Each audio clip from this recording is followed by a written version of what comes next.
The drawing-room at Blackwood Manor possessed that peculiar stuffiness one encounters in the homes of men who believe themselves guardians of tradition. All heavy velvet curtains drawn against the afternoon light, furniture arranged as though for a photographer rather than comfort, and a pervasive odor of leather, tobacco, and something altogether more acrid which the local police had attributed to gunpowder, but which Whimsy suspected was rather the accumulated bitterness of decades. He settled into a wing-back chair with the resigned air of a man accustomed to inheriting the worst seats in any room, accepted the brandy from Mrs. Endicott with a nod that was almost courtly, and turned his attention to Inspector Gregson with the intensity of a cat observing a particularly foolish mouse. "Now then," he said, crossing his legs with studied negligence, "before we discuss Mr. Blackwood's financial entanglements, and there are always entanglements, one notes, in the lives of the sufficiently wealthy and sufficiently disagreeable, I should rather like to understand the household itself. The architecture of a murder, you see, is often less about the crime than about the stage upon which it is committed. Tell me about Miss Pemberton first, the secretary, the last to see him alive. How long had she been in his employ?" Gregson consulted his notebook with the methodical precision of a man who had learned that bureaucracy provided comfort when deduction did not. 3 years, sir. Came with excellent references from her previous position. 32 years old, unmarried, no dependents, lodges in the village with her elderly mother. By all accounts, a most efficient woman. Efficient, Whimsy repeated, as though the word tasted of almonds and disappointment. A dreadfully vague commendation. Efficient at what, precisely? At her work, presumably, but also, and this is where matters become interesting, efficient at understanding her employer's moods, his preferences, his routines. A secretary, you understand, occupies a peculiar position. She is neither servant nor confidant, neither family nor intimate, yet she inhabits the very center of a man's professional life. She knows his correspondence, his financial dealings, his secrets written in the margins of letters he believes no one will read. Now, was Miss Pemberton efficient at keeping his secrets, or merely efficient at her filing? Inspector Gregson looked at him blankly. "I'm not certain I follow, sir." "No," Whimsy said gently, "I suspect you don't. But Miss Pemberton, one imagines, would. Now, she claims to have left at 3:30. What was Mr. Blackwood doing when she departed? Working, resting, contemplating the existential void that opens in the hearts of men who have spent their entire lives acquiring things of no ultimate value. The constable who had been taking notes, a young fellow with the eager expression of a spaniel that had not yet learned that most humans do not appreciate enthusiasm, ventured timidly. She said he was reading, "Sir." "A letter, I believe." "A letter," Whimsy echoed, suddenly alert in the manner of a man who has heard his name spoken across a crowded room. Did she specify from whom? Or did she merely assume it was correspondence, given that it was rectangular and possessed the general appearance of written communication? "She didn't say, my lord," the constable admitted, with the tone of one confessing to a minor crime.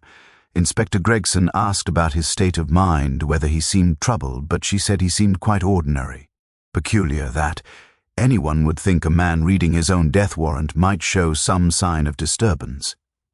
Whimsy set down his brandy with the exaggerated care of a man handling a particularly precious relic.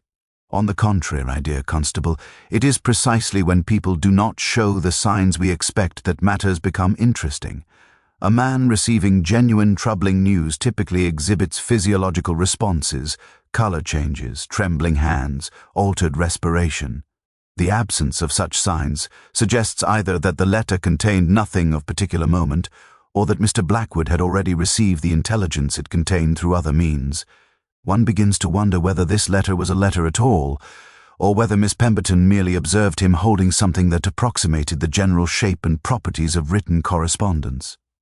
He rose from his chair with fluid grace and moved toward the desk, where various papers lay in a state of ordered arrangement.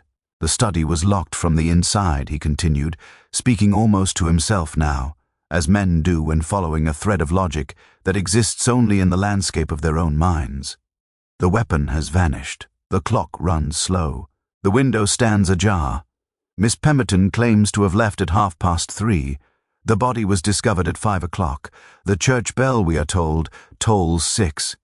And yet, for all this theatrical precision, I note something rather curious about the arrangement of items on this desk. He gestured toward a fountain pen lying at an angle, its cap beside it like a small cylindrical sentinel. There is no blotting paper upon the desk, yet there are several ink stains suggesting recent writing. One would assume a man of Mr. Blackwood's evident fastidiousness would employ blotting paper, and yet there is none, neither burned in the fire nor disposed of in the waste-paper basket, which appears to contain only 3 crumpled circulars and a memorandum regarding the coal merchant. Where, one wonders, does a man's blotting paper go when, ne particularly wishes to examine what he has written? Inspector Gregson had begun to look rather as though he might benefit from a brandy himself. "Are you suggesting, Lord Peter, that the missing blotting paper is relevant to the murder?" "I am suggesting nothing whatsoever," Wimsey replied, turning to face him with an expression of such perfect innocence that it suggested he was, in fact, suggesting everything. "I am merely observing. Observation, you understand, is not accusation. It is merely the preliminary gathering of facts before one constructs a hypothesis sufficiently robust to bear the weight of truth. However, I should very much like to speak with Miss Pemberton herself, and indeed with the remainder of the household. One suspects they will all have stories to tell, some conscious, some otherwise. Shall we begin with her? I find that fresh evidence obtained immediately after an investigation begins tends to be less contaminated by subsequent theorizing. Where might I find her now?" Miss Pemberton was discovered in the morning room, which seemed to Wimsey an altogether appropriate location for a woman of her temperament, a space that existed in perpetual half-light, neither drawing-room nor study, neither fully public nor genuinely private. She sat with her hands folded in her lap, in the manner of a woman who had been instructed to remain stationary until further notice, her dark hair arranged with meticulous precision, her eyes red-rimmed but dry, suggesting that her tears, like her emotions generally, were rationed according to some inner economy of restraint. She rose when Wimsey entered, offering a small curtsy that seemed entirely automatic, the muscle memory of a woman trained in deference from childhood. "Miss Pemberton," Wimsey began, settling himself into a chair position to catch the weak afternoon light filtering through the windows, "I am to understand that you were the last person to see Mr. Blackwood alive. A position of considerable significance, would you not agree? One might say you occupy a peculiar place in this tragedy, neither innocent bystander nor suspect, yet weighted with knowledge that others lack." She folded her hands again, the gesture suggesting a nervous tic. "I have told Inspector Gregson everything, sir. I left at 3:30 precisely, as I always do on Thursday afternoons. Mr. Blackwood preferred to work alone in the hour before tea." "Yes," Wimsey said, reaching into his waistcoat pocket for a cigarette which he did not light, merely held between his fingers as a kind of prop. "Thursday afternoons. A man of habits, I'm told. 3:30 always. How remarkably Roman of him, the regularity of the amphitheatre. Now, when you say you left at precisely 3:30, I wonder whether you mean you departed the study at that time, or whether you mean you left the house entirely." Miss Pemberton's jaw tightened almost imperceptibly. "I left the study, sir. I remained in the secretary's office until 4:15, organizing my papers for the following day." "Ah," Wimsey said, as though this clarification resolved some interior calculation. "The secretary's office. That would be the small room adjacent to the study, would it not? The one with the communicating door. So you did not, in fact, leave the house at 3:30. You merely ceased to be in Mr. Blackwood's immediate vicinity. A subtle but significant distinction. I fail to see the relevance, sir." Her voice was controlled, but there was something in its flatness that suggested profound exhaustion. "Did you hear anything? Any sounds emanating from the study during the period between 3:30 and 4:15? A door opening, footsteps, any indication whatsoever that Mr. Blackwood had visitors?" Miss Pemberton was silent for a moment that stretched with deliberate intention. "The study door has considerable soundproofing, sir. It was one of Mr. Blackwood's particular requirements. He found casual noise distracting. Soundproofing, Whimsy repeated thoughtfully. How ingenious. Not merely a lock, but actual acoustic isolation. One begins to wonder what sorts of conversations Mr. Blackwood engaged in that required such elaborate precautions. Secret negotiations, illicit meetings, or merely the ordinary discourse of a man who valued his privacy above social convention? I wouldn't know, sir. No, Whimsy agreed. I suspect you wouldn't. Or rather, you wouldn't admit to knowing. There is a difference, you understand, between ignorance and discretion. Now, the letter that Mr. Blackwood was reading when you left, you observed it, I take it. Miss Pemberton's hands tightened slightly in her lap. He had a letter, yes. He was reading it as I prepared to leave. Did you observe from whom it came? Any indication of the sender, a crest, a postmark, the quality of the paper? No, sir, I didn't look closely. Yet you noticed it was a letter rather than, say, a telegram or a newspaper clipping or any other form of correspondence. How did you determine this? She hesitated, and in that hesitation, Whimsy observed the precise moment at which she weighed the consequences of honesty against the comfort of deception. He was reading it, she said finally. Letters are typically read, other things are generally not.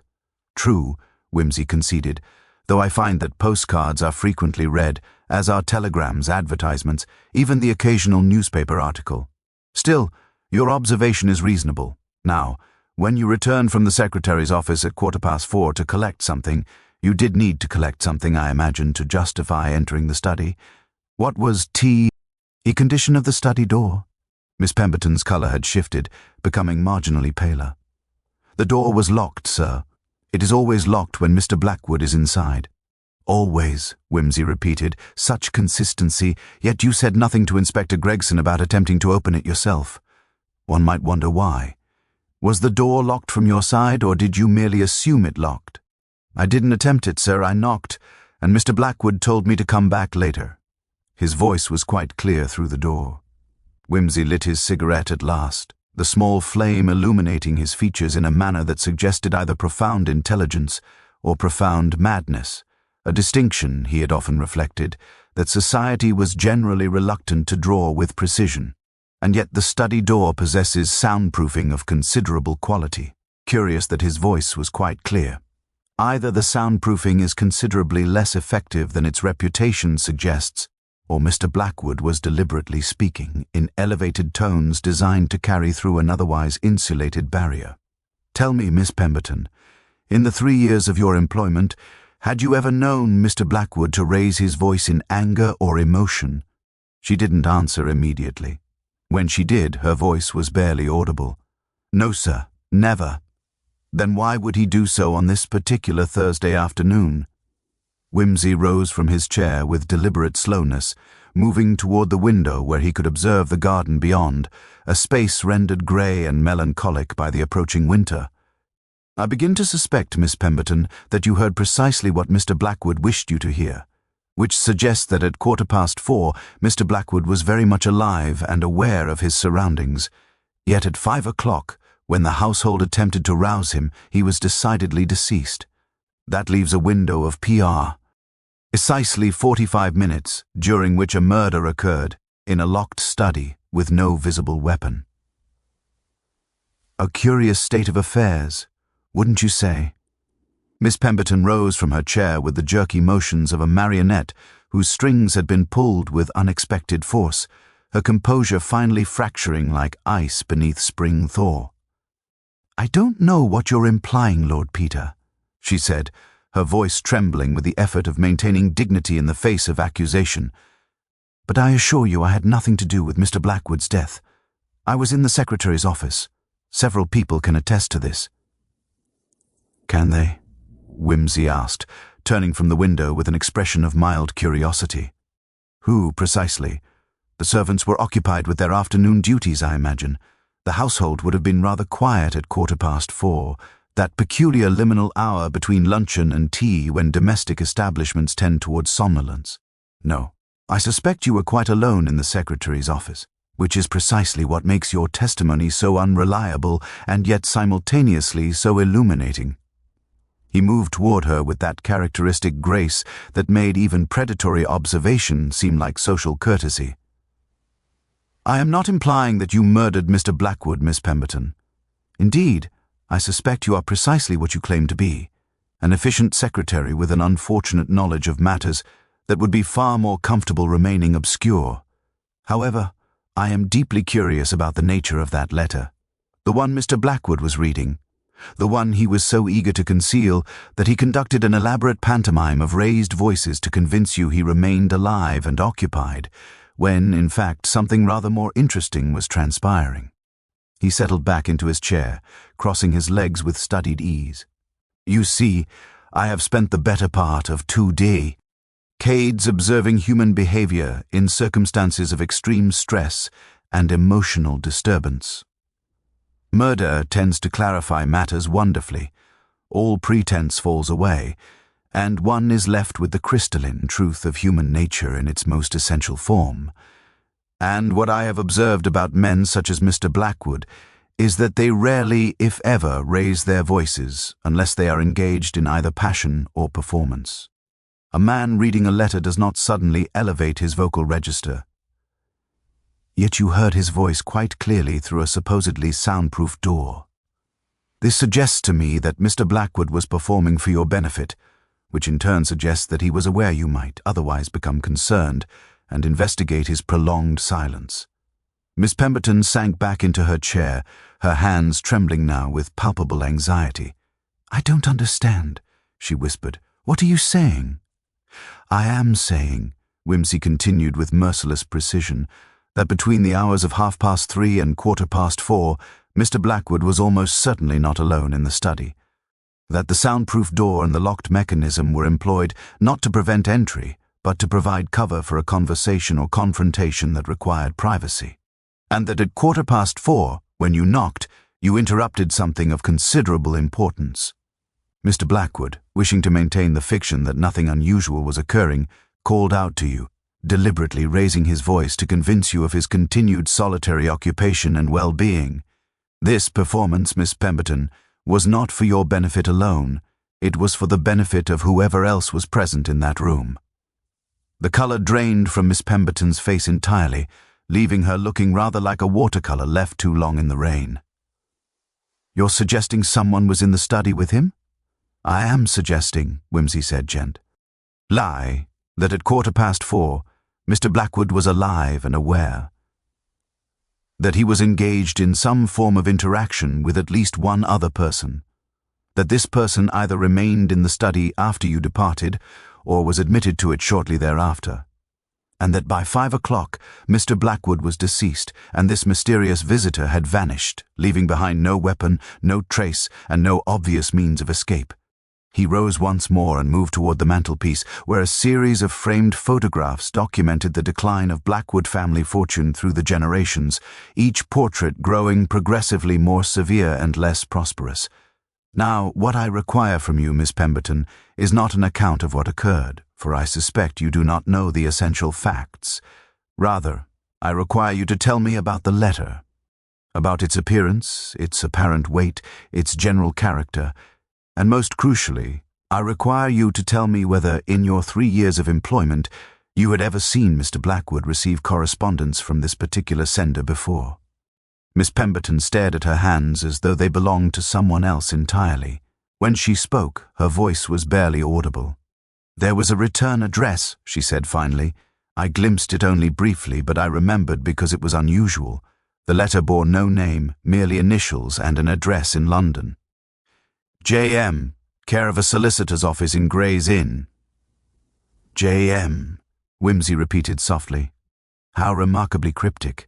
And had Mr. Blackwood previously received correspondence from this J.M.? "Once," Miss Pemberton admitted. 3 weeks ago. He seemed quite disturbed by it. Kept it locked in his desk for several days before I saw him burn it in the fireplace." "Burn it," Whimsy echoed. "How thoroughly destructive. Now, this most recent letter, the one he was reading when you left, what became of it?" "I don." "No, sir. When I returned to collect the items for tomorrow's correspondence at 4:15, the study was locked and Mr. Blackwood told me to return later. I never saw the letter again."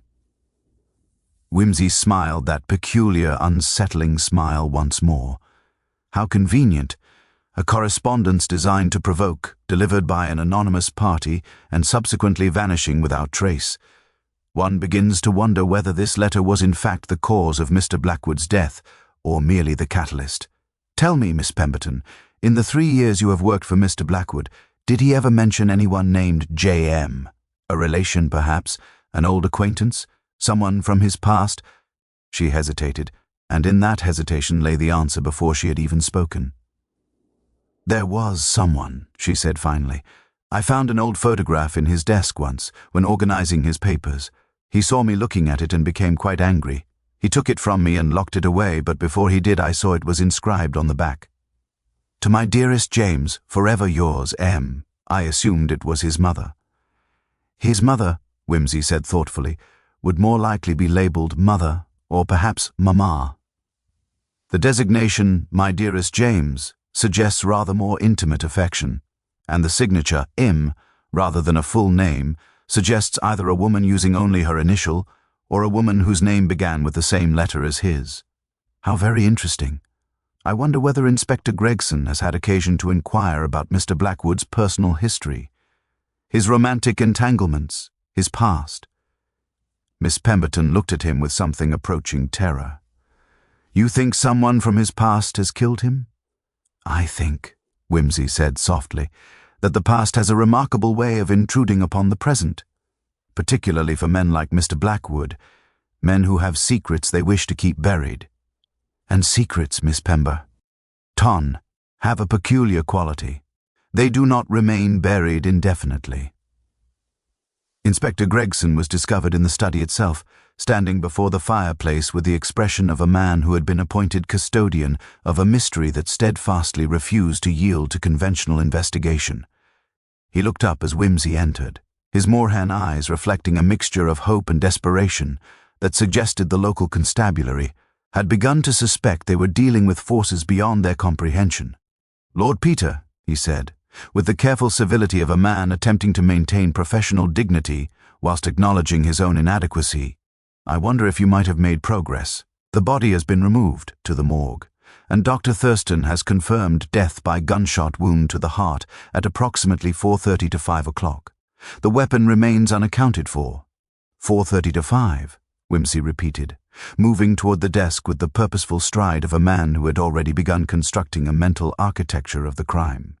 How remarkably vague of Dr. Thurston, though I suppose precision in matters of mortality is considerably more difficult to achieve than one might wish. "Tell me, Inspector, has anyone examined Mr. Blackwood's personal correspondence, his financial records, his will, perhaps?" "The will is with his solicitors in London," Gregson replied, consulting his notebook with the ritual precision of a priest consulting scripture. "We have not yet contacted them.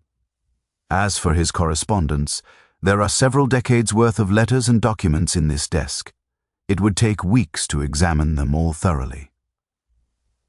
"Weeks," Whimsy said with mild reproach, "are precisely what murderers require to construct their escape routes and establish their alibis. Hours are far more valuable at this juncture. However, I suspect we need not examine all the correspondence. Rather, we should focus our attention on the most recent communications. Miss Pemberton has been most illuminating regarding a letter bearing the initials J.M. sent care of a Gray's Inn solicitor. Has anyone made inquiries in that direction?" Gregson's face assumed the particular pallor of a man who realizes he has failed to pursue an obvious line of investigation. "No, sir, we have not." "Then I suggest we dispatch a telegram immediately to the solicitors in question.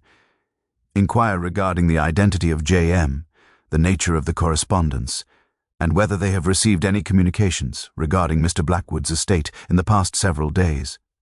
In the interim, I should rather like to examine the contents of this desk more carefully, particularly any items that might have been recently burned or otherwise destroyed." Whimsy moved toward the mahogany desk with the reverent attention one might afford an archaeological site, pulling open drawer after drawer with methodical precision. The contents were orderly to the point of obsession. Correspondence filed by year and month, receipts arranged according to merchant, invoices stacked with mathematical precision. It was the desk of a man who had attempted to impose absolute order upon the chaos of existence, and it spoke volumes about the anxiety that such obsessive organization typically masked.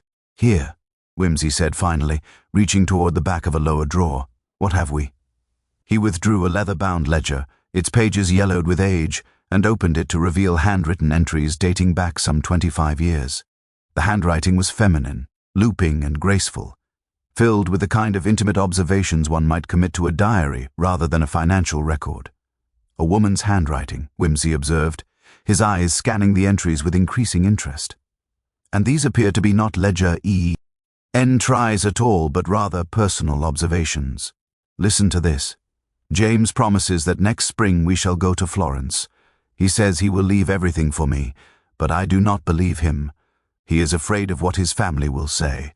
I am afraid of what I will become if he does not." This was written approximately 24 years ago. I should judge from the quality of the ink and the paper's degradation. Gregson leaned closer, his expression shifting from confusion to nascent comprehension. "Is this a confession? Written by the murderer?" "Not a confession," Whimsy said carefully, "but rather a window into a past that Mr. Blackwood apparently spent considerable effort to conceal. This appears to be a diary of sorts, a record of a romantic entanglement of considerable intensity. The writer, almost certainly this mysterious M, was involved with Mr. Blackwood some quarter-century ago, and judging from the increasingly desperate tone of the entries, this involvement did not conclude to her satisfaction." He turned the pages with deliberate care, revealing entry after entry cataloguing the slow dissolution of what had apparently been a passionate attachment. The final entry, dated 23 years prior, was brief and devastating in its finality. "He has married. I saw the announcement in the Times this morning. He did not even have the courage to tell me himself. I suppose I must accept that some dreams are not meant to be realized, and some loves are simply too inconvenient for the men who receive them." Whimsy closed the ledger with careful gentleness, as though handling something sacred and irreplaceable. "So," he said quietly, "Mr. Blackwood contracted a marriage of convenience, no doubt arranged by his family to secure some alliance or inheritance, whilst simultaneously conducting an affair with a woman who loved him genuinely and desperately. And this woman, having spent 2 decades in the knowledge of his betrayal and rejection, has apparently re-emerged in his life with letters bearing only her initials and a solicitor's address." "Good God," Gregson breathed. "You believe this woman murdered him in revenge for his abandonment?" "I believe," Whimsy said, turning to face the inspector with an expression of profound complexity, "that we are dealing with a crime of passion conducted with almost surgical precision, which suggests to me that this woman, whoever she is, possesses not merely motive, but also knowledge and capability. However, there remains the inconvenient matter of the locked door and the absent weapon. A woman spurned might indeed strike her former lover down in a moment of fury, but she would scarcely have the presence of mind to engineer an escape from a locked room that should theoretically have contained no exit. Unless, of course, she never intended to remain in the room at all." Whimsy moved toward the study door, examining its lock with renewed attention. "Inspector, I wonder whether you might provide me with the key to this door, and perhaps inform me whether anyone has examined the hinges themselves. For I find I am increasingly curious about whether our locked room is quite as locked as everyone has assumed. The hinges of the study door proved to be a revelation of considerably greater importance than Inspector Gregson's initial examination had suggested." Whimsy, upon close inspection using the small magnifying lens he habitually carried for such purposes, observed that the upper hinge bore scratches consistent with recent manipulation, not the weathered gouges of age and wear, but rather the sharp, deliberate marks of a tool applied with careful precision. "Someone," he announced to Gregson, with the satisfied air of a man whose suspicions had been systematically confirmed, "has removed this door from its NGEs within the past week. Observe the contrast between these fresh scratches and the patina of age upon the surrounding metal. The work was performed by someone with mechanical knowledge and a steady hand, a locksmith perhaps, or someone with experience in such matters. Gregson's moorhen eyes widened further, if such a thing were physically possible. But the door is clearly in place, Lord Peter. It is locked and functional. Indeed it is, Wimsey agreed, retrieving the key from the inspector's reluctant fingers and proceeding to unlock the door with theatrical precision. Which suggests that whoever removed the hinges subsequently reinstalled them with admirable efficiency. The scratches indicate approximately 2 or 3 removals, enough to suggest that this particular door has been a subject of considerable mechanical interest to someone. Now the question becomes, why would anyone wish to remove and reinstall the hinges of a locked study door? The answer, I suspect, relates directly to our mysterious J.M. and her solicitor's correspondence. He opened the door and examined the frame itself with renewed intensity, his fingers tracing the wood grain with forensic delicacy. "Here," he said finally, pointing to a series of minute indentations along the doorframe's interior edge. "Do you observe these? These are the marks left by a hinged panel that has been expertly fitted into the existing doorframe. Someone has constructed what one might characterize as a false frame, cleverly integrated with the existing architecture. When the hinges are removed, this false frame can be simultaneously dislodged, creating a passage of sufficient size to permit entry or exit without disturbing the lock mechanism whatsoever." Inspector Gregson stared at the nearly imperceptible indentations with the expression of a man confronting evidence of an intelligence considerably exceeding his own. But how would anyone have installed such a mechanism? The work would have required access to the study, and Mr. Blackwood would surely have noticed. "Would he?" Wimsey queried softly. "Tell me, Inspector, when was the study last redecorated? When were the walls last painted, the furniture rearranged, the carpets cleaned?" Gregson consulted his notebook, though his expression suggested he already suspected the answer he would discover. 3 months ago, Sir Mrs. Endicott arranged for workmen to refresh the study. Mr. Blackwood was away for a fortnight visiting his solicitors in London. 3 months, Wimsey repeated with satisfaction.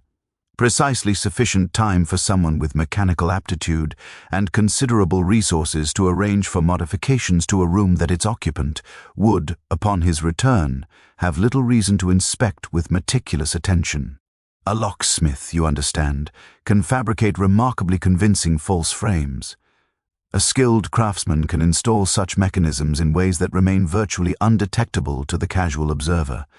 All one requires is opportunity, knowledge, and a compelling reason to possess such a key to escape. He moved back into the study proper, his attention now directed toward the carpet itself, a Persian affair of considerable age and value, its patterns worn smooth by decades of foot traffic. "The carpet," he observed, kneeling beside it, "has been recently disturbed. Observe the dust patterns. Someone has moved furniture, perhaps the desk itself, within the past few days." Yet Inspector Gregson informs me that the household staff noticed no such rearrangement, which suggests that the disturbance occurred during working hours when servants would have assumed the activity was merely Mr. Blackwood's personal preference. Wimsey rose to his feet with the fluid grace that never entirely left him, despite his war injury. Yes, and advancing years. I begin to construct a rather clear picture of the events that preceded Mr. Blackwood's death. Someone, almost certainly this mysterious M from the diary, gained entry to this house during the period of recent decoration. She established a means of entry and exit that would require no key, no lockpicking, no conventional breaking and entering. She waited, with the patience of the genuinely desperate, for an opportunity to confront her former lover. That opportunity arrived in the form of a letter, the one she sent care of the Gray's Inn solicitor. A letter designed to provoke him, to demand a meeting, to force him to acknowledge the past he had spent 25 years attempting to bury. He moved toward the window, gazing out at the grey November landscape with an expression of profound melancholy.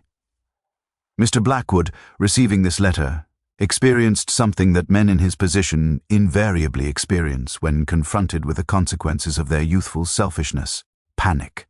He locked himself in this room, perhaps hoping that distance and security would protect him from whatever reckoning this mysterious woman represented. But he was wrong, terribly, irretrievably wrong. Inspector Gregson cleared his throat nervously.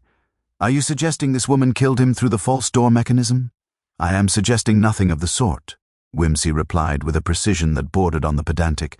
"Rather, I am suggesting that the false door was installed by someone with considerable planning and resources. Whether the same person who utilized it to murder Mr. Blackwood remains, at this juncture, an open question. What I am confident asserting is that between the hours of 4:30 and 5 o'clock, someone entered this locked study through means that defied the conventional interpretation of locks and doors.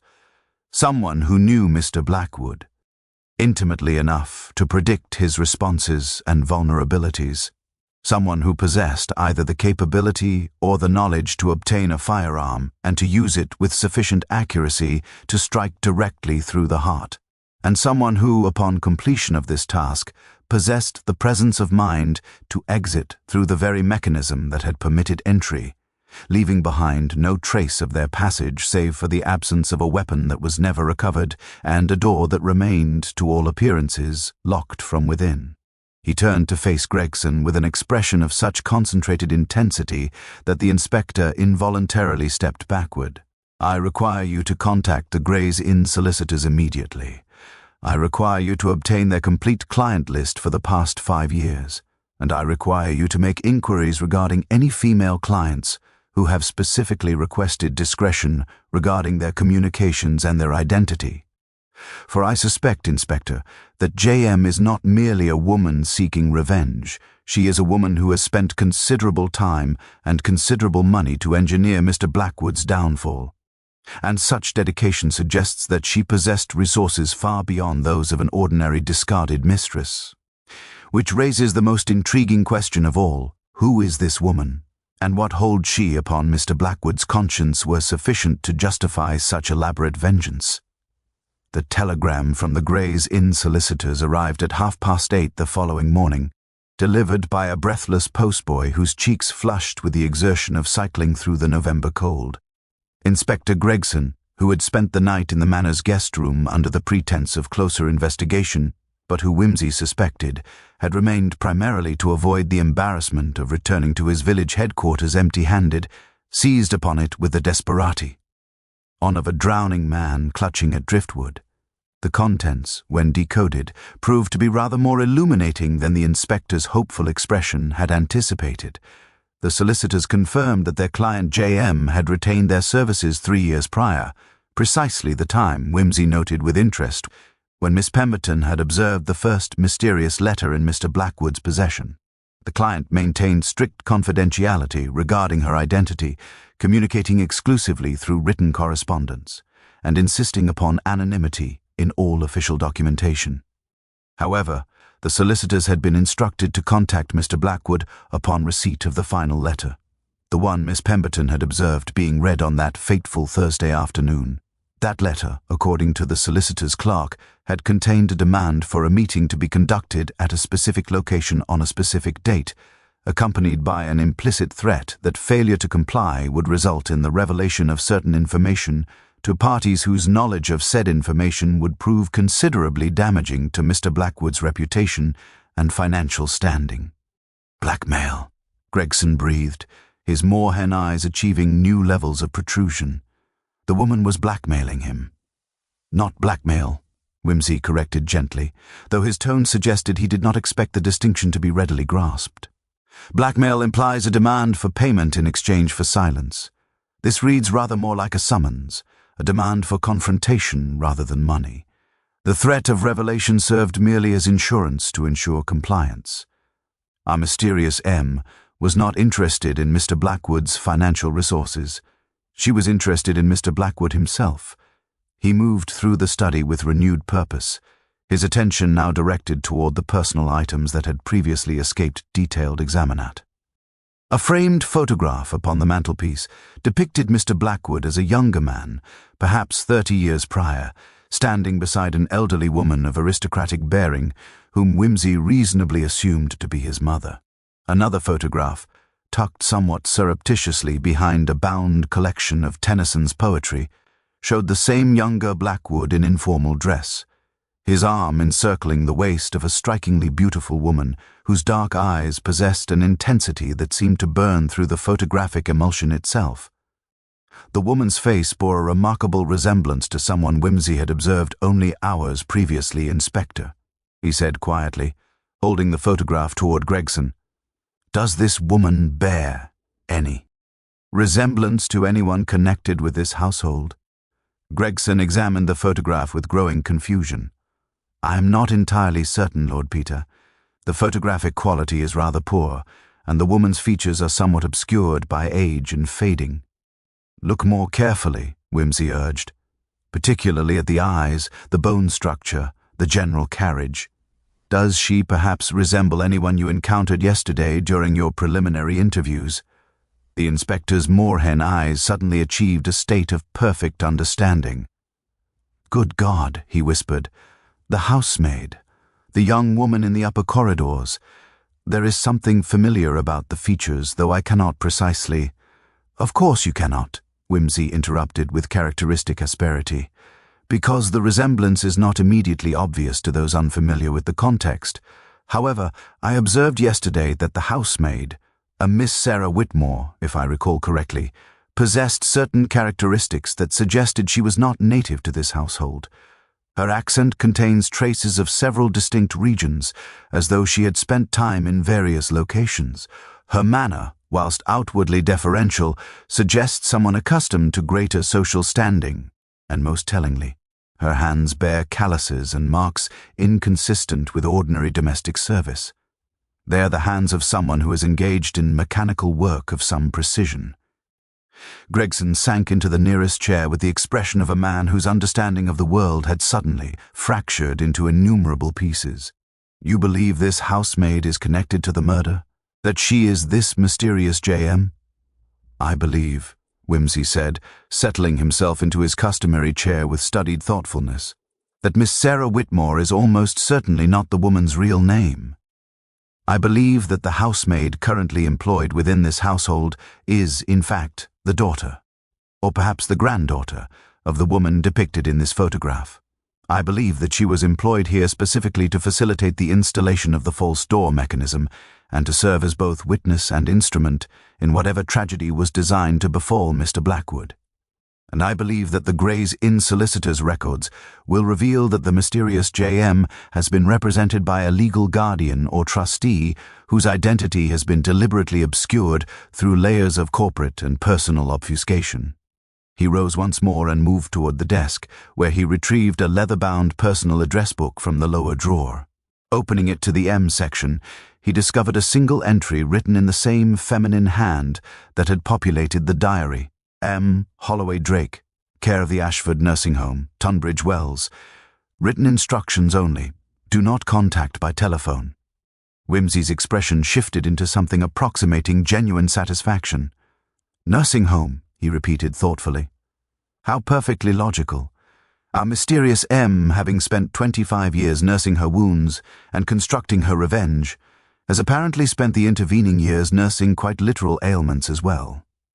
Miss Sarah Whitmore is almost certainly a relative, perhaps a great-niece or a granddaughter, acting as proxy for a woman too elderly or too infirm to conduct her vengeance personally. Yet this raises an intriguing complication. He turned to face Gregson with an expression of genuine perplexity.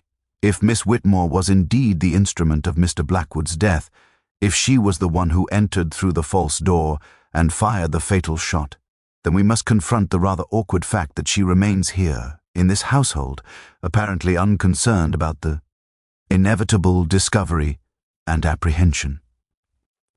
Such confidence suggests either profound stupidity, which the evidence contradicts entirely, or knowledge that her involvement will prove considerably more difficult to establish than a conventional investigation would permit. The morning light had begun to illuminate the study with pale, weak radiance, casting everything in shades of grey and charcoal. Whimsy moved toward the window once more, his eyes scanning the gardens beyond with an expression of profound concentration. "Tell me, Inspector," he said quietly. Has anyone examined the grounds themselves? Has anyone investigated whether there might be secondary means of access to this room? Service corridors, perhaps? Underground passages? The sort of architectural eccentricities that older estates frequently contain. Gregson admitted with evident mortification that such investigations had not been conducted. Then I suggest we rectify this oversight immediately, for I find myself increasingly convinced that the solution to this mystery does not lie within the study itself, but rather in the paths and passages that exist beyond its visible boundaries. The examination of Blackwood Manor's subterranean passages proved to be a considerably more complicated undertaking than Whimsy had initially anticipated, complicated further by the fact that Mrs. Endicott, the housekeeper, appeared to harbor a profound reluctance to facilitate such investigations. When questioned regarding the existence of service corridors beneath the study, she had adopted an expression of deliberate vagueness that suggested either genuine ignorance or carefully cultivated discretion regarding matters that the domestic staff had apparently agreed to treat as inconvenient curiosities best left undisturbed. However, Whimsy, possessing that particular talent for persuasion that derived equal parts from aristocratic authority and fundamental courtesy, had eventually prevailed upon her to produce the original architectural plans for the manor, documents which she retrieved from a locked cabinet in the pantry with the reluctance of a woman surrendering family secrets to hostile interrogation. The plans themselves proved immediately illuminating. Blackwood Manor, originally constructed in the 16th century and subsequently modified through multiple generations, contained not merely service passages, but an entire network of underground corridors connecting the main house to what had once been a separate kitchen building. A practical arrangement common enough in domestic architecture of the Victorian era, but increasingly rendered obsolete by modern convenience and the consolidation of household services. More significantly, one such corridor passed directly beneath the study itself, and the architectural notation suggested that a secondary entrance to the study could theoretically be effected through a concealed door positioned beneath the hearthstone. "There," Whimsy said, pointing to the relevant notation with the satisfaction of a man whose deductions had been systematically validated by documentary evidence. "Observe the markings. Domestic access, study level. This notation appears only on this particular plan, and only in the margin, suggesting it was added after the original construction as a supplementary modification. When was this undertaken, Mrs. Endicott?" The housekeeper consulted the documentation with visible discomfort. "I'm not entirely certain, sir. The plans have been in the manor for decades. Mr. Blackwood inherited them along with the property when his father passed 20 years ago." 20 years, Whimsy repeated, his expression shifting into something approximating profound satisfaction. "Approximately the same period during which our mysterious M-Woe old have been engaged in planning her elaborate revenge. One begins to perceive the architecture of this crime with considerably greater clarity. Tell me, has anyone examined the hearthstone itself? Ascertained whether it might be susceptible to deliberate manipulation?" Inspector Gregson, who had been observing these proceedings with the gradually dawning comprehension of a man watching a complex mathematical proof unfold before his eyes, signaled immediately for the constable to begin examination of the fireplace. What transpired over the subsequent 15 minutes proved to be a testament to both Victorian engineering and meticulous criminal planning. The hearthstone, upon closer inspection, proved to be considerably lighter than its apparent solidity would suggest, a clever fabrication of papier-mâché and plaster positioned atop a genuine stone base. When carefully lifted, it revealed not the expected solid foundation beneath, but rather a recessed cavity containing a precisely engineered hinged panel of considerable mechanical sophistication. The panel itself was fashioned from brass and steel, its mechanism still bearing traces of recent lubrication, suggesting it had been utilized within the past several days. Beyond the panel lay the service corridor itself, a narrow passage descending into darkness, its walls lined with brick and stone dating back centuries, its floor covered with dust and the accumulated detritus of decades of disuse. "My God," Gregson breathed, peering into the darkness with the trepidation of a man confronting the physical manifestation of elaborate criminality. Someone could have entered the study through this passage without any trace of forced entry whatsoever.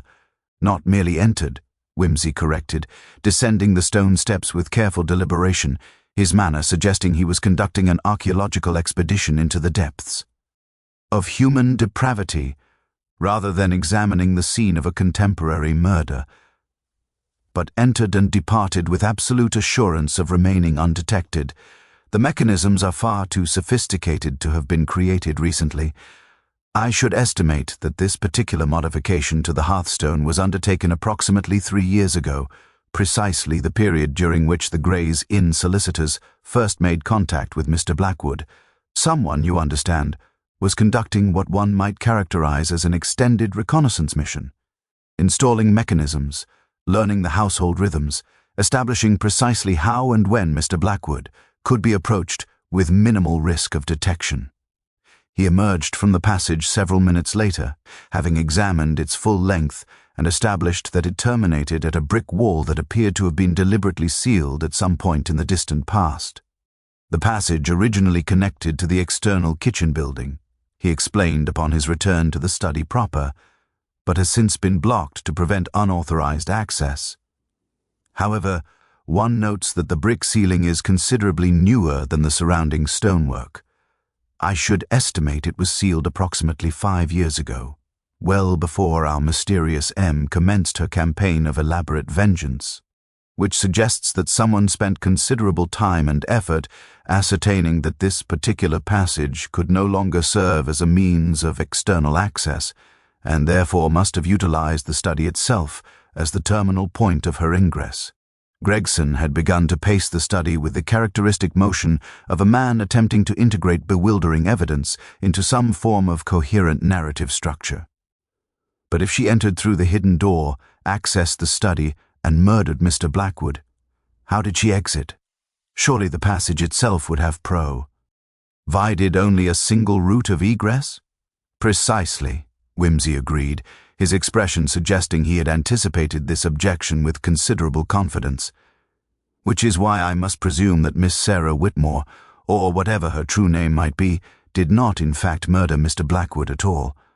Rather, I suspect she merely ensured the mechanism remained functional and available. The actual murder was accomplished by someone else entirely, someone who possessed the capability to exit through the study door itself, either by utilizing the false door mechanism we examined yesterday, or by some alternative method we have not yet fully considered. He moved toward the desk and retrieved the leather diary once more, examining its final entries with renewed intensity. The woman who wrote these words, he continued quietly, possessed not merely motive for revenge, but also the resources to engineer a crime of remarkable complexity. She was sufficiently educated to appreciate classical references, sufficiently wealthy to commission extensive modifications to properties she did not own, and sufficiently intelligent to construct alibis and escape routes that would confound conventional investigation for extended periods. Yet she was also sufficiently human to retain her diary, to keep written record of her suffering and her plans for recompense. It is this particular weakness, this need to document her emotional state, that will ultimately prove her undoing. He turned to face Gregson with an expression of theatrical revelation. I believe, Inspector, that it would be considerably worthwhile to contact the Ashford Nursing Home in Tunbridge Wells and inquire regarding the patient records of a Miss M. Holloway Drake. I suspect we shall discover that she is not merely an elderly woman nursing the wounds of romantic betrayal, but rather a woman whose medical history includes extended P.E. riods of illness coinciding precisely with the moments when her elaborate crime required minimal active participation. A woman, in other words, who has constructed the perfect alibi through the deliberate cultivation of infirmity. The afternoon post brought a reply from Tunbridge Wells that proved simultaneously more illuminating and considerably more troubling than Whimsy's preliminary deductions had suggested. The Ashford Nursing Home's matron, responding with the bureaucratic efficiency of someone accustomed to police inquiries, confirmed that Miss M. Holloway Drake had indeed been resident at their establishment for the preceding 7 years. though her presence had become increasingly intermittent over the past 18 months. More significantly, her medical records indicated that she had suffered from what was characterized in the clinical notes as severe cardiac irregularities and constitutional weakness, conditions which had necessitated extended periods of bed rest and which had rendered her physically incapable of engaging in strenuous activity. The matron further noted, with evident professional pride, that Miss Holloway Drake maintained an impeccable record of payment and possessed a visiting list that included only a single individual, a Miss Sarah Whitmore, listed as her great-niece and legal caregiver, who visited fortnightly without exception and who had demonstrated remarkable dedication to her elderly relative's welfare. "There," Whimsy said, setting the letter down upon the desk with the precision of a man placing the final piece into an elaborate puzzle. "Confirmation of exactly what I suspected. Miss M. Holloway Drake has constructed an alibi so perfect, so thoroughly documented by medical professionals and institutional records, that no reasonable magistrate could possibly suggest she possessed either the physical capability or the temporal opportunity to murder Mr. Blackwood. Yet she is, I should wager my entire collection of incunabula, precisely the person responsible for his death." Inspector Gregson, who had begun to exhibit the symptoms of a man whose understanding of criminology had been fundamentally challenged by the revelation of its genuine complexity, stared at Whimsy with frank bewilderment. But Lord Peter, if she was incapacitated, how could she possibly have committed the crime? Her medical records are apparently quite clear regarding her condition. The nursing home would not fabricate such documentation. Would they not? Whimsy queried softly, moving toward the window where the November afternoon had begun its inexorable descent into grey twilight. Consider the situation from the perspective of an institution entirely dependent upon the continued patronage and financial support of its residents. Consider what might transpire if a particularly wealthy resident requested, through her legal representative or solicitor, that her medical condition be documented in such a way as to provide maximum credibility to her confinement. Consider further that the matron and the attending physicians, faced with such requests from someone of obvious means and social position, might find themselves susceptible to gentle persuasion regarding the precise manner in which their clinical observations were recorded. He turned back to face the inspector with an expression of such profound understanding that it bordered upon sadness. "I do not suggest that the Ashford nursing home deliberately falsified records. Rather, I suggest that Miss Holloway Drake, through judicious consultation with her physicians and careful management of her public presentation, ensured that her documented condition appeared considerably more severe than her actual circumstances warranted. A woman suffering from cardiac irregularities and deconstitutional weakness can still walk, particularly when that walking is conducted in private and unreported to those maintaining her medical records. She can still drive an automobile, provided she undertakes the journey at night when few observers are present. And she can certainly find her way to Little Brackley on a Thursday afternoon, particularly if she has spent years studying the household routines and securing alternative means of access." Whimsy retrieved the leather diary once more, opening it to a series of entries dated approximately 18 months prior. Observe these notations. They catalogue not merely her emotional state, but also her growing physical infirmities. However, notice the dates. These entries correspond precisely with the period when the nursing home records indicate her condition began to deteriorate. Yet simultaneously, one notes that the modifications to the study's hearthstone mechanism and the installation of the false door frame had already been completed. The question becomes then, why would she document a deteriorating physical condition during the exact period when such documentation would serve to establish her alibi for a crime not yet committed? Gregson's moorhen eyes had begun to water slightly with the effort of maintaining concentration upon such labyrinthine reasoning. "You believe she falsified her medical condition in advance?" "Not falsified," Whimsy corrected with characteristic precision, "but rather cultivated and exaggerated. A woman of Miss Holloway Drake's apparent intelligence would recognize that the most perfect alibi is not one created in the aftermath of a crime, but one constructed methodically in advance through the accumulation of documentary evidence and institutional corroboration. She spent years establishing her medical condition, building relationships with her physicians, ensuring that when the moment of her crime arrived, her documented infirmity would render her an impossible suspect. He moved toward the door and gestured for Inspector Gregson to follow. I believe it would be considerably profitable to conduct interviews with the staff of the Ashford nursing home, particularly regarding Miss Holloway Drake's habits and movements. Inquire specifically whether anyone observed her departure from the premises on the afternoon of Mr. Blackwood's death. I suspect we shall discover that she was observed leaving the building, possibly with the cooperation of the institution's staff, at a time when the documentation suggests she remained in her room. Ask also regarding the precise timing of her visits to Little Brackley. Has anyone attempted to establish whether she might have visited the manor during the period when the door mechanisms were being installed? They descended the manor's main staircase toward the servants' quarters, where Miss Sarah Whitmore had been detained pending further questioning. The young woman sat in the small sitting room reserved for such purposes, with the composure of someone who had anticipated precisely this eventuality and had prepared her psychological defenses accordingly. She did not look up as Whimsy entered, her attention apparently devoted entirely to the examination of her fingernails, with the intensity of a woman who feared that any acknowledgement of the detective's presence would compromise carefully constructed silence. "Miss Whitmore," Whimsy began, settling himself into the chair opposite with studied casualness, "I wonder whether you might clarify your relationship to Miss M. Holloway Drake. A great-niece, the nursing home records suggest, or perhaps something rather more intimate.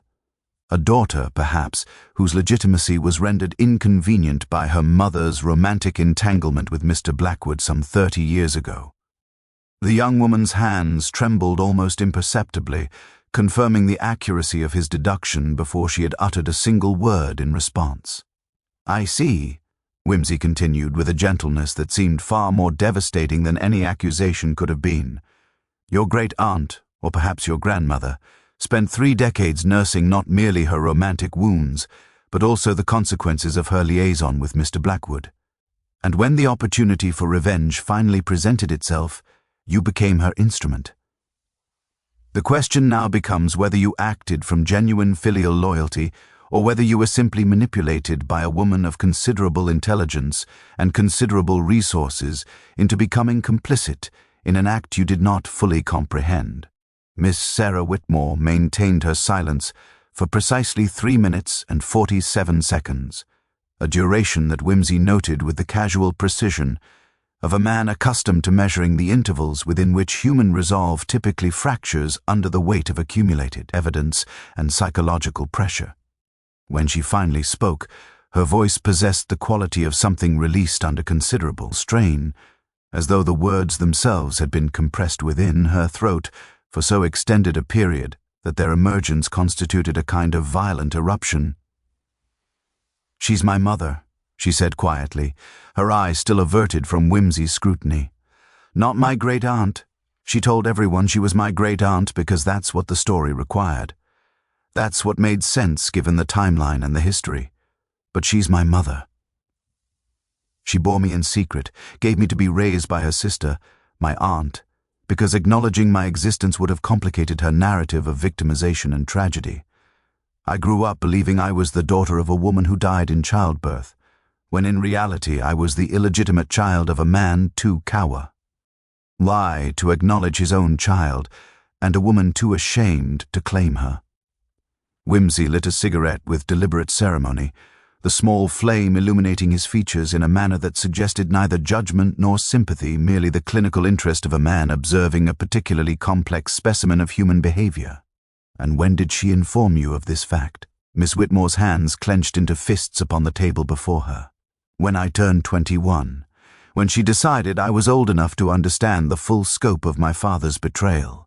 She told me everything, how he had promised her marriage, how he had abandoned her the moment she became inconvenient, how he had gone on to build a respectable life whilst she spent decades nursing her wounds and her bitterness. She told me that she had a plan for justice, and that she would require my assistance. And you consented," Whimsy observed, "despite the moral and legal implications of such participation. "You don't understand," Whitmore said, finally lifting her eyes to meet his with an intensity that suggested genuine passion beneath her carefully cultivated exterior. "You don't understand what it's like to grow up in the shadow of another person's suffering, to know that your very existence is a consequence of someone else's casual cruelty. My entire childhood was haunted by my mother's grief. She dressed it in the clothes of illness and frailty, but it was there, permeating everything, poisoning every moment of my life with the knowledge that my father had destroyed her, had erased her, had left her to languish whilst he prospered." Whimsy set down his cigarette in the small crystal ashtray that had been provided for such purposes. "So, when she approached you with her elaborate scheme, the installation of mechanical doors, the cultivation of a false alibi, the securing of employment within this household, you partook." He pated without reservation, without questioning whether your participation might constitute something that society would characterize as murder. "She said she only wanted to confront him," Whitmore said, her voice dropping to barely audible levels. "She said she wanted him to acknowledge what he had done. She said she wanted him to understand the full extent of his crime before she exposed him publicly, before she destroyed his reputation and his inheritance. The mechanisms were merely for security, she said, to ensure that she wouldn't be interrupted or observed during their conversation."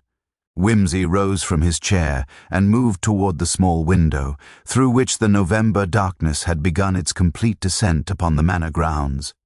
"Yet your mother's conversation with Mr. Blackwood apparently concluded with his death," he observed quietly. "A conversation of considerable finality, one might suggest. Tell me, Miss Whitmore, were you present when this conversation transpired? Did you observe your mother's confrontation with your father?" There was a prolonged silence, during which the only sounds that penetrated the small room were the distant creaking of the manor's structure and the faint rustling of wind against the casement. When Whitmore finally spoke, her voice had descended to the level of confession, as though she were finally acknowledging to herself the full dimensions of her complicity in whatever tragedy had unfolded within the study. "I was in the study when she arrived," she admitted. "I had ensured that the Hearthstone passage was clear and that the mechanism functioned properly. She instructed me to remain by the false door, to ensure that it remained accessible and that no one would disturb them. She said she merely needed 30 minutes for him to understand what she had endured. And did Mr. Blackwood understand?" Whimsy asked. Turning to face her once more. "Did he comprehend the full scope of your mother's suffering? Did he acknowledge his paternity and his responsibility toward you and toward the woman who bore you?" Whitmore's face contorted with an expression of such profound anguish that Whimsy found himself experiencing something approximating genuine sympathy for her plight. "He laughed," she whispered. "When she confronted him, when she demanded that he acknowledge me and his obligation to us, he simply laughed. He said that what happened between them was ancient history, that he bore her no responsibility, that she had made her choices and he had made his. He said that my existence was an inconvenience that he had deliberately worked to forget, and that her reappearance in his life was nothing more than the pathetic grasping of a woman who had wasted her life dwelling upon a momentary indiscretion." She paused, her breathing becoming increasingly erratic. "He told her to leave. He told her that if she ever attempted to contact him again, he would have her arrested for trespassing and blackmail. He said that she was a pathetic, broken creature who deserved nothing more than the obscurity she had already achieved. And then he moved toward the study door to call for assistance in ejecting her from the house." Whimsy's expression had shifted into something approaching profound understanding. "And at that moment," he said quietly, "your mother chose not to confront but to eliminate the source of her suffering. Where is the weapon, Miss Whitmore? Where did your mother conceal the firearm she utilized to accomplish Mr. Blackwood's murder?" "In the service passage," Whitmore said, the words tumbling from her lips now with the velocity of confession too long suppressed. "In a sealed alcove approximately 20 feet along the corridor. She had concealed it there weeks in advance, knowing that she might require it if her confrontation proved unsuccessful. She emerged from the hidden door only moments after firing the shot. She wiped her hands upon her skirts and asked me to ensure that the mechanism was properly secured. Then she departed through the passage the way she had come, leaving me standing there in the study beside my father's corpse, understanding finally and completely that my entire life had been nothing more than a prelude to this moment of irrevocable violence. The Ashford nursing home's matron received Whimsy and Inspector Gregson with a kind of professional courtesy that barely masked her dawning comprehension that her institution's reputation was about to undergo considerable tarnish. Miss M. Holloway Drake occupied a private room on the second floor, one positioned with deliberate thoughtfulness to afford views of the surrounding gardens, and possessed the ambient qualities of comfort that substantial financial resources could procure. The woman herself lay upon an elaborate Victorian bed, her frame so diminished by age and illness that she appeared almost incorporeal beneath the weight of Belgian linen and goose down. Yet her eyes, those were the eyes that arrested Whimsy's attention with their undeniable intelligence and their terrible, implacable focus. "Lord Peter Whimsy," she said, her voice rasping with the effort of speech yet retaining the cadences of education and cultivation, "I confess I have been anticipating your arrival with a mixture of dread and fascination. One rarely encounters a mind sufficiently acute to penetrate the architecture of one's elaborate revenge. Pray, do sit. Standing in the presence of the dying is a gesture that accomplishes nothing but the documentation of one's own discomfort." Whimsy settled himself into the chair position beside her bed with the courtesy he habitually extended to the elderly, and infirm, regardless of their criminal circumstances. "Miss Holloway Drake," he began, his tone suggesting genuine curiosity rather than accusation, "I confess I find myself in possession of a question that has eluded satisfactory resolution despite the accumulation of considerable evidence. Your daughter, Miss Sarah Whitmore, has provided a comprehensive confession regarding the events that transpired at Blackwood Manor on the afternoon of Mr. Blackwood's death. She has confirmed that you entered the study through the hidden mechanism, confronted your former lover, and subsequently murdered him when confronted with his refusal to acknowledge either his paternity or his moral obligation toward you. Yet I find myself profoundly curious regarding the precise mechanism by which you departed the manor without leaving any trace whatsoever. The constabulary has searched the service passages with meticulous thoroughness and discovered no evidence of your passage beyond the sealed alcove in which the firearm was concealed. The study door remained locked from within. No servant observed your departure. Tell me, Miss Holloway Drake, how did you accomplish this feat of apparently impossible escape?" A smile flickered across the old woman's face, not a smile of humor, but rather an expression of grim satisfaction that suggested she took considerable pride in the precision of her criminal engineering. "I didn't escape," she said quietly. "That was the brilliant aspect of my plan, you understand. I never intended to leave the manor at all.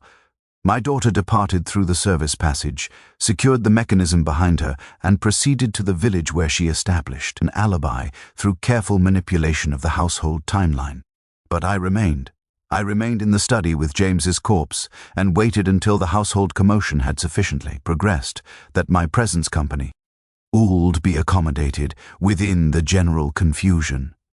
Whimsy's expression shifted into something approximating dawning comprehension. "You were discovered in the study when the door was forced. You were present when the household personnel entered the room. Yet no one identified you as anything other than a woman who had somehow gained access through the locked door mechanism. I was identified as nothing whatsoever," she corrected gently. "I was observed as a distressed visitor who had apparently arrived at the manor precisely as the tragedy was discovered.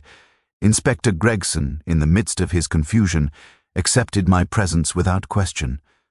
I presented myself as a distant relation of the Blackwood family, a claim that was neither thoroughly investigated nor contradicted. I provided a false name and address. I offered my condolences to the household staff and departed through the front entrance while the attention of the local constabulary remained focused upon the study itself. Gregson, who had been standing in the doorway during this revelation with the increasingly familiar expression of a man watching his investigative competence systematically dismantled, made a small noise of protest. But we questioned everyone present at the scene, We took statements from all individuals encountered in the house. Indeed you did, Whimsy said softly, turning back to face Miss Holloway Drake with an expression of such profound admiration that it bordered upon inappropriate. And in the chaos and confusion of a newly discovered murder, a woman of sufficient composure and social presence could present herself as something she was not and depart before anyone thought to verify her identity. A masterwork of criminal psychology, Miss Holloway Drake. You understood perfectly that the most effective deception is not the one constructed through elaborate mechanisms and hidden passag, but rather the one accomplished through social assumption and the exploitation of human confusion. I have had 30 years to contemplate the perfect revenge, she said, her breathing becoming noticeably more labored, and I learned that perfection requires not complexity but rather elegant simplicity. James destroyed me, Mr. Whimsy. He didn't merely break my heart. He erased me from his consciousness entirely. I ceased to exist for him the moment his family demanded that he terminate our association. Yet I could not stop existing. I was forced to persist in a world that had deemed me worthless, forced to raise a daughter as a shameful secret, forced to watch him prosper whilst I languished in the shadows. So I constructed a plan that would require him to acknowledge my existence one final time, a plan that would force him to confront the consequences of his casual cruelty. She paused, her chest heaving with the effort of this extended confession. My daughter was meant to escape. I was meant to remain here, in this nursing home, with my documented infirmities providing absolute alibi. The weapon would be discovered eventually, its serial number traced to some unfortunate soul I had selected in advance. The false doors and hidden mechanisms would confuse the investigation sufficiently to prevent any clear determination of guilt, and James would be dead, murdered by a phantom, killed by the consequences of his own moral vacancy. Yet you miscalculated one crucial element, Whimsy said quietly. You failed to account for the possibility that your daughter would experience genuine remorse, that she would ultimately reject the narrative of vengeance you had constructed for her and would confess to preserve the memory of a father she had never known yet, whose death she could not ultimately justify. Miss Holloway Drake's eyes closed slowly, as though she were final. Relinquishing some profound struggle. Yes, she whispered. I failed to account for Sarah's capacity for mercy. I assumed she would be like me, consumed by anger and the hunger for justice, but she is not like me. She is a better person than I have become. She has learned what I have spent 3 decades forgetting, that some wounds cannot be healed through revenge, only perpetuated and magnified. Whimsy rose from his chair with deliberate finality. Miss Holloway Drake, he said, his tone suggesting neither condemnation nor absolution, merely the statement of fact that accompanies the conclusion of investigation. You will be conveyed to London and charged with the murder of Mr. Jasper Blackwood. Whether you live to face trial remains, I suspect, a matter of some uncertainty. But your elaborate revenge has concluded precisely as such schemes invariably conclude, not with triumph or vindication, but with the recognition that the only person genuinely destroyed by your crime was yourself.